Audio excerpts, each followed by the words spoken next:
Hello दोस्तों, welcome back. एक बार फिर से स्वागत है आप तमाम लोगों का हमारे इस यूट्यूब चैनल के अंदर। आइए दोस्तों, बात करेंगे इस वीडियो के अंदर कई सारे अहम अपडेट के बारे में। साथ के साथ जानेंगे हम लोग कि आंध्र प्रदेश के अंदर कितने वार्डों पर जो है एआईएमआईएम अपना उम्मीदवार उतार रहे हैं। साथ के साथ गुजरात के बारे में भी देखेंगे, बंगाल के बारे में भी देखेंगे और यूपी से काफ़ी अच्छी खबर निकल कर आ रही है एआईएमआईएम के लिए, उसको भी देखेंगे। तो चलिए शुरू करते हैं दोस्तों। जो नए हैं वो बराए मेहरबानी चैनल को ज़रूर सब्सक्राइब करें और वीडियो को ज़रूर लाइक करें। चलिए शुरू करते हैं हम लोग आंध्र प्रदेश से। आंध्र प्रदेश के अंदर जो है बेसिकली अगर अभी की बात की जाए, वो निकाय चुनाव में एआईएमआईएम जो है पूरी तैयारियों के साथ वहाँ पर ज़ोरों शोरों के साथ जो है तैयारी पर लगे हुए हैं। और इसीलिए कितने सीटों पर है, तो टाइम्स ऑफ इंडिया ने यह आर्टिकल छापा है कि AIMIM to contest from 47 wards in Andhra municipal election, यानी कि 47 जो है वो वार्डों पर एआईएमआईएम जो है अपना उम्मीदवार उतार रहे हैं वहाँ पर। अगर मैं जैसे कि कुरनूल की अगर बात की जाए तो ward number 12, ward number 10, ward number 6, ward number 2, ward number 8,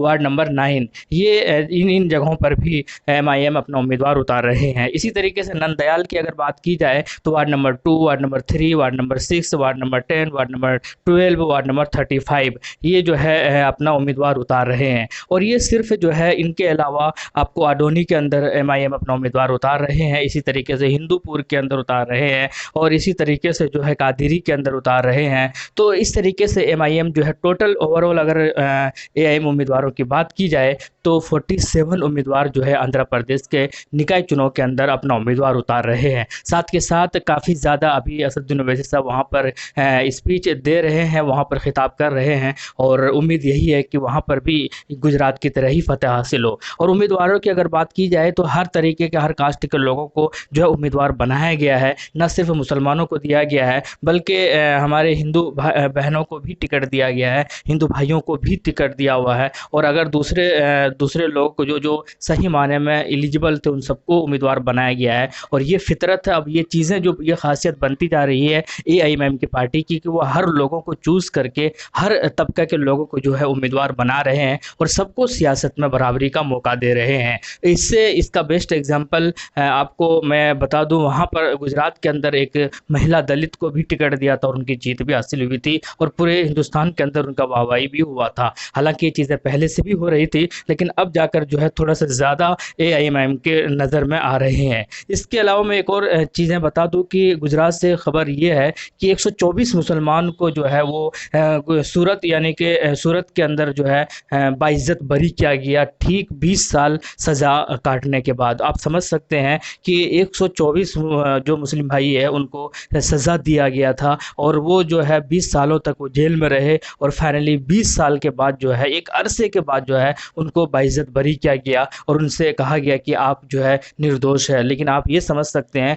कि ये जो सिस्टम है, ये 20 साल उनको जो है 101 दो नहीं बल्कि 124 मुसलमान हैं, उनको क्या वो 20 साल वापस कर पाएंगे? उनकी जो एक खूबसूरत ज़िंदगी, एक लंबी ज़िंदगी जो 20 साल की है, क्या उसको सही मायने में वापस कर पाएंगे? एक बहुत बड़ा सवाल रहेगा। और कहीं ना कहीं सिस्टम का, सियासत का, राजनीति का एक बहुत बड़ा हाथ है इन सब के पीछे। इसीलिए एआईएमआईएम कहते हैं कि ये सिर्फ 124 मुसलमानों की बात नहीं है, इस तरीके के बेइंतहा मुस्लिम और दलित जो है वो जेलों के अंदर बंद है। बल्कि बल्कि कई सारे, एक वीडियो में तो मैंने बताया भी था, दिखाया भी था डाटा, और मैंने दिखाया था कि किस तरीके से 59% जो है 51% जो है वो दलित और मुस्लिम जेलों के अंदर आज बंद है। तो ये आप समझ सकते हैं कि कितना बुरा सिस्टम है और सिस्टम से निकलने के लिए जो है आप सबको क्या करना होगा, बस एक ही है कि अच्छे पॉलिटिक्स का जो है चयन करना होगा और तब जाकर शायद इस सारी चीज़ों से बचा जाए। खैर, कुल मिलाकर ये है। तो उसके अलावा आपको मैं बता दूं कि यूपी से एक बहुत अच्छी खबर है और खबर वो बार बार चर्चाएं बन रही है इस चीज़ की, क्योंकि अखिलेश यादव जो है काफ़ी ज़्यादा थोड़ा सा झुकाव दिखा रहे हैं एआईएम पार्टी की जानिब से। ये हाल तब है जब एआईएम का बिहार के अंदर जीत हुआ है, गुजरात के अंदर जीत हुआ है और इसका कहीं ना कहीं असर जो है पूरे हिंदुस्तान के अंदर पड़ रहा है। नो डाउट ये चीज़ जो है अब नज़र में आ रहा है। अगर सही माने में बंगाल के अंदर 4 से 5 सीटें जीत जाती है तो मैं दावे के साथ लिख कर देता हूँ कि यूपी के अंदर जब चुनाव होगा, न सिर्फ यूपी के अंदर ही, यूपी के अलावा भी जहाँ जहाँ पर चुनाव होगा और AIMIM मैदान में होगा, तो बहुत बड़ी बड़ी पार्टियां जो है उनको अप्रोच करेगी। ये मैं लिख कर देता हूँ, ये आप लिख लेना इस चीज़ को कि सही माने में अगर ऐसा होता है, क्योंकि अभी इतना झुकाव है। अखिलेश यादव खुद कहते हैं कि अगर ज़रूरत पड़ा या असदुद्दीन ओवैसी साहब सोचें चाहें तो हम जो है विचार करेंगे। तो क्यों आखिर इतने बड़े बड़े जो लीडर है वो इस चीज़ को जो है समझ रहे हैं या इस चीज़ के इस तरीके की बातें कर रहे हैं। इससे पहले मायावती भी AIMIM के साथ बिहार के अंदर गठबंधन कर चुकी है। अब समझ में आने लगा है कि किस तरीके से जो है AIMIM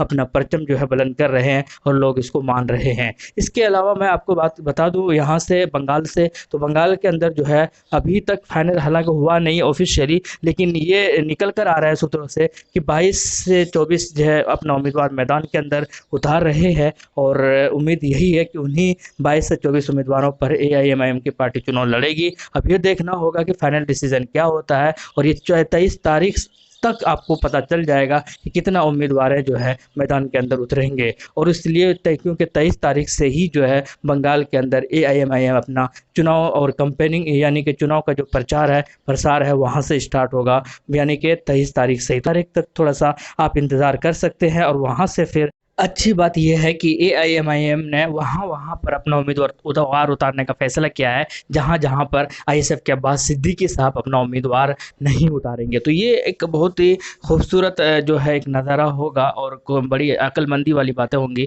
कि वहाँ पर अपना उम्मीदवार क्यों उतारें जहाँ पर अब्बास सिद्दीकी साहब उतार रहे हैं। तो कुल मिलाकर यही है कि AIMIM वहाँ पर अपना उम्मीदवार उतारेंगे जहाँ जहाँ पर जो है अब्बास यानी कि लेफ्ट और जो है कांग्रेस या जो TMC या BJP जहाँ जहाँ पर अपना उम्मीदवार उतारेंगे वहाँ पर ही जो है AIMIM अपना उम्मीदवार उतारेंगे। लेकिन अब क्या होता है रिजल्ट, ये जो फॉर्मूला है वो कितना सक्सेस होता है, कितना कामयाब होता है, क्या किंग मेकर बन के निकलेंगे, क्या एक बहुत बड़ी कामयाबी मिलेगी, क्या बंगाल के अंदर इनका खाता खुलेगा, तो ये तो आने वाले वक्त में ही पता चलेगा। लेकिन आप क्या कहते हैं कमेंट सेक्शन में ज़रूर बताइएगा। शुक्रिया, जय हिंद।